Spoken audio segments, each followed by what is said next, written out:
அப்பப்பா இந்த மாமியார் கிழவி தொல்லை தாங்க முடியல. அவங்க பொண்ணே இவங்களை வச்சிருக்க முடியாத வீட்டுல இருந்து துரத்தி விட்டாங்க. என்கிட்ட வந்து உட்கார்ந்து இருக்குது. வயிறு முட்டை சாப்பிட்டு அது சரியில்லை இது சரியில்லைன்னு குறை மட்டும் சொல்ல வேண்டியது. அடுத்து என்ன, நம்ம ஆக்டிங்க போட்ட வேண்டியதுதான். நம்ம நடிப்பை பார்த்து இந்த மாமியார் கிழவி வான்னு வாயை பொழந்துடணும்.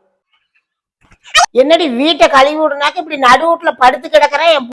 என்னம்மா அண்ணி இப்படி கீழே படுத்து கிடக்குறாங்க? பார்த்து பத்திரமா போமா, வலி கிழக்கு விழுந்துறாத.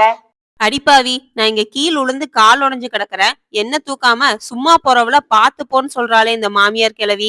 ரொம்ப நேரம் இப்படி படுத்தே கிடக்காத, துணி எல்லாம் நனைஞ்சு போயிடும். பாத்ரூமுக்கு போனேன்னா அப்புறம் 3 மணி நேரம் ஆகும் குளிச்சிட்டு வரேன்.